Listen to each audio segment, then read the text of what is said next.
But all these things we talk about with George Washington and all the endless stories we could tell, which we'll get to with the experts, the story about him riding through battle and ending the battle with a bunch of bullet holes through his overcoat. None of them touched him. Things like that. Horses keep getting shot out from under him. Nothing touches him.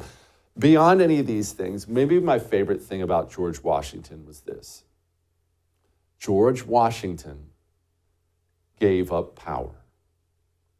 And there's an old Roman story about a man named Cincinnatus. Yes, that's how they got the name Cincinnati. But Cincinnatus was his name because the Romans would pick a dictator for themselves in times of war, because you really can't have a government that's run by a bunch of people. So the Romans would say, hey, all right, everything's yours. You're the dictator now. Temporarily, we hope. It's just for times of war. And Cincinnatus rose up, fought, won, and then promptly gave all that power back and retired. And from that day, Romans would praise him. Why so much praise? Hundreds of years later, they still praise Cincinnatus. Why so much praise? Because it is not human nature to willingly give up power. Even if you look at a story like that and you think to yourself, man, I would do the right thing. And I look at that same story and I tell myself that. I convince myself that, man, I would lay it all down and you can have all that power back. The truth is, when we get power, we like it. If you were immediately made the most powerful man in America tomorrow, and they told you, hey, every part of America is at your disposal, and your life became fancy mansions and private jets, private security, the best foods, the best clothes, the best everything, and that became your life, and you had people under your command, everything at your beck and call. And then you were told, hey, you can give it up if you want. Do you think you'd be able to hand that back?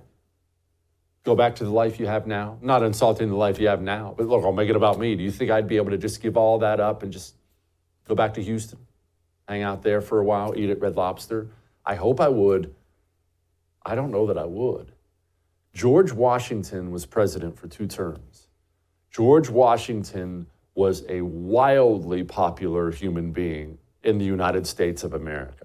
Virtually all the politicians back then, Thomas Jefferson and John Adams and all these different guys, they had so many enemies within the United States. Really, 2 political parties began to form really early on. And so a bunch of guys would hate Adams and a bunch of guys would hate Jefferson. And George Washington, the world was his. He was the guy who led America's revolution, and then walked into office twice as president of the United States of America. So here's this man, this accomplished general, and then president of the United States of America twice, and he simply walks away and retires to his home and spoke often how he felt like that was simply the right thing to do.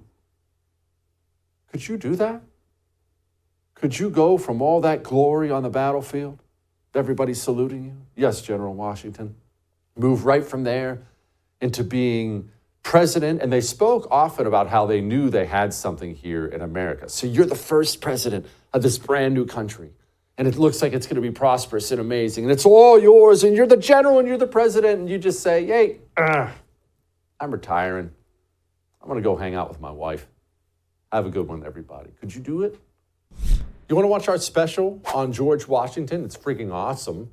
Well, you can. All you have to do is become a First TV supporter. That gives you access to all of our specials on demand, and it's cake. All you have to go to is thefirsttv.com/support. Thefirsttv.com/support. Become a supporter. Enjoy learning about George Washington.